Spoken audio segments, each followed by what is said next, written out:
We're going to talk about the Ozempic trap and what they don't tell you when you lose 50 to 100 pounds. Let me actually show you what happens to your body when you lose weight on Ozempic. Let's say you originally weighed 250 pounds. You start the drug over 68 weeks and you end up losing on an average about 50 pounds. 40 pounds of what you lost, it is not fat, it's actually muscle. So you lost 30 pounds of fat, but you also lost 20 pounds of muscle.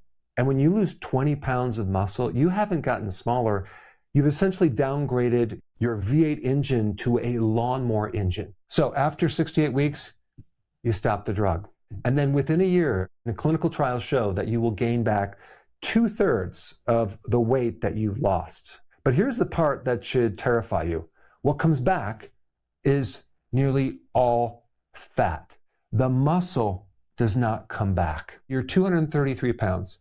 You lost a total of 17 pounds, but all of that was muscle, not fat. So that puts the person in a situation where now their metabolic machine is even slower than when they started. And this is why they will tell you that you have to be on this for the rest of your life at $1,000 a month. Ozempic is actually hijacking a system that you already have in your body that should be working, but it's not because it's dysfunctional. I'm going to show you how to use that system that's already in place. Before I show you the full system that Ozempic is borrowing from, I'm going to show you a very simple and powerful thing that you can do starting at your next meal. The first thing that you should do when you eat is you should eat a combination of protein and fiber, back and forth. Don't eat all the protein and then start on the fiber. Eat a little bit of protein, a little fiber, a little protein, a little fiber. There's some clinical trials that show that that can actually reduce your blood sugar spikes by 29 to 40%. I mean, I don't even know any supplements that can come close to that data. It's just a simple hack and a simple thing that anyone can do. All right, so now let's show you how the GLP-1 system works. Inside your digestive system, you have these specialized cells called L cells. And on these cells, you have these tiny little sensors. And there's various things that can press them to create an effect and increase this thing called GLP-1. When you take something like Ozempic, you're taking a synthetic version of this that's bypassing all of this and not just pressing one of those buttons. It is really keeping it pressed for like an entire week. And typically what a GLP-1 is doing is three things. It's telling the brain, I am full.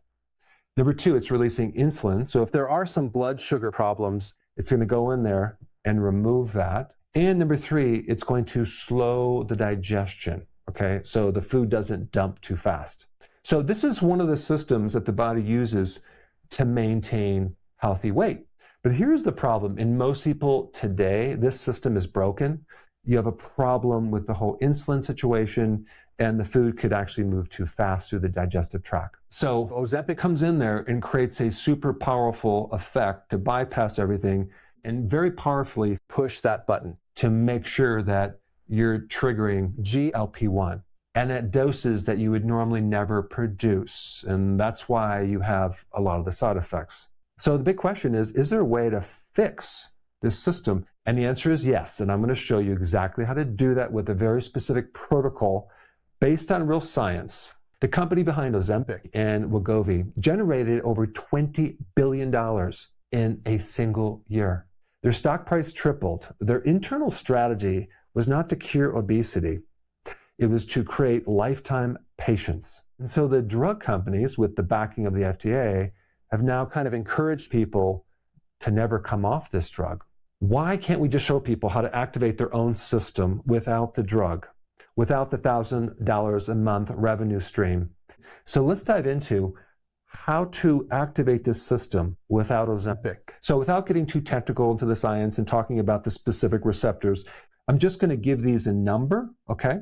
So the first two receptors, which you don't need to know the name, are triggered by something called short-chain fatty acids. Your microbes will ferment fiber and turn it into acetic acid. And this is why apple cider vinegar and some of these short chain fatty acids have the capacity to trigger these first two buttons. Now, does it compare to GLP-1? No. It's a tiny effect. But if we stack all of these together, we can create a bigger effect. In this category right here, we have fermented foods like sauerkraut. We also have apple cider vinegar. But if you think about it, if you're taking apple cider vinegar diluted in water, you're creating a very short little press on one of those buttons versus consuming fiber with each meal. Because when these microbes break down fiber, it's going to turn into small chain fatty acids, and that's going to create a much bigger effect than just drinking a little apple cider vinegar. And we'll come back to fiber in a little bit, but then we have the third, fourth, and fifth buttons. Those are activated by certain fats, omega-3 fats, fish oil, cod liver oil. We also have olive oil, and we have avocado oil. And also, as a side note, Ozempic only triggers one of these buttons. And yes, it triggers it pretty hard, but what I'm talking about right now is how to trigger all 8. Number 6 and 7 are amino acids, okay? I'm talking about high quality animal protein. Triggers the L cell and activates GLP-1. And that's why protein is one of the most satisfying macronutrients, because it triggers this right here. Bile salts activate GLP-1. And also I learned that bile salts not only activate GLP-1, but they have the ability to increase more of these L cells in your digestive system, which makes your L cells more sensitive to GLP-1. And then I looked at certain types of bile salts, right? And I found TUDCA being one that can actually create a significant effect. And I'm not saying that you have to take bile salts, but if you were to take TUDCA or bile salts, make sure you take this with a meal to help activate it. All right, now let's talk about the specific fiber you would need to make more of these short chain fatty acids. Could you make these short chain fatty acids with a salad? Unfortunately, not very much. I'm not recommending not to have it, but it's not something that's going to be very significant to produce this right here and activate the L cell. Why? Because it's not the right type of fiber for the microbe to convert into this short chain fatty acid. And by the way, this is what feeds the colon cells. And again, we come right back to the microbe. The microbes have helped us in so many different ways for our health, even helping us with weight loss. You don't want to just have any old fiber. It has to be a specific type of fiber, okay? And so let's go through the list of the types of fibers that can help increase this right here.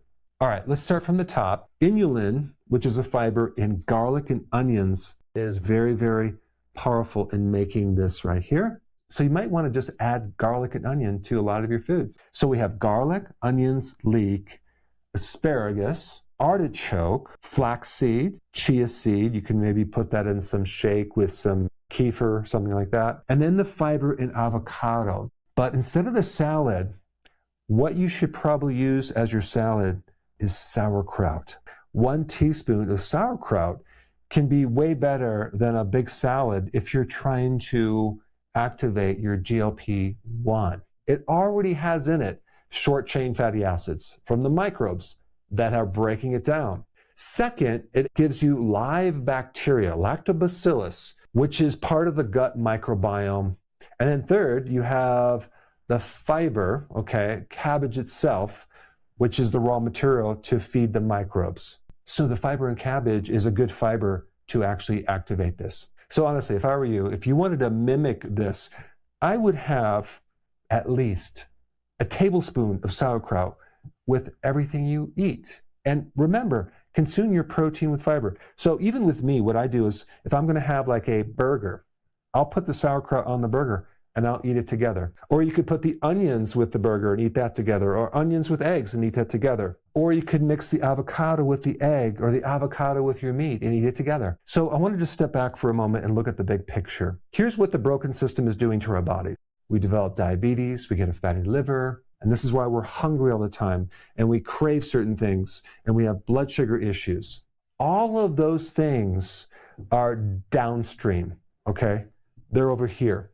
And this is where medicine treats people. This is what they focus on. Even obesity, they'll tell you that that is a primary cause when it's really not.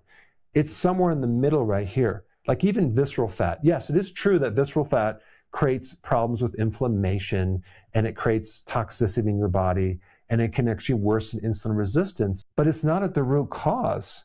It's right in the middle right here. And they're telling you that, well, that's the cause and we have to treat that. But in reality, it's late on the chain of events. Unfortunately, medicine does not look at root causes. They do not focus on lifestyle changes. And this is the problem with Ozempic. It's focusing on something way downstream. It literally takes 10 to 15 to 20 years before you get pre-diabetes. Okay, so this insulin resistance has to be brewing in the oven for many, many years before you even come over here. And so if we go backwards right here, this is where we need to focus on ultra-processed foods, a sedentary life. The food is too abundant and too available, so literally we're grazing 24/7 because the food is in our face. So all of the things I told you are going right back to down over here to the root cause. These are lifestyle changes. Anyone can do this. It's going to actually help you reestablish these L cells and can create a huge impact. But with a couple additional things I'm going to show you, it can be significant. And on top of that, you won't lose your muscle and you don't have to take a drug and there won't be side effects. So let's just kind of go through the list. Number one, I would highly recommend that you eat a little protein, a little fiber, a little protein, a little fiber. Eat these together as the first thing that you do. Number two, ditch the starches and the sugars. When you start decreasing the refined carbohydrates, you're going to adapt to your fat, burning your own fat, and your appetite is going to go away just from this right here. I highly recommend that you walk after your meals. Not only are you going to burn off any sugar in your bloodstream, but you're going to reduce your stress. Walking reduces stress, which is going to automatically help you sleep. And number four, probably the most important, that should be up here, 1 to 2 meals only per day, no eating between the meals, and especially at night, no snacking. After dinner, put a little sign on your refrigerator that says the kitchen is closed. And lastly, if you're ready, introduce weight training. Weight training is the absolute best way to preserve muscle mass as you age. Realize that your muscle is a metabolic machine. It's your metabolism. If you have good muscles and enough muscles without atrophy, your metabolism will be much healthier, especially as you age. And so many people lose muscle mass and then they start developing more fat ratio.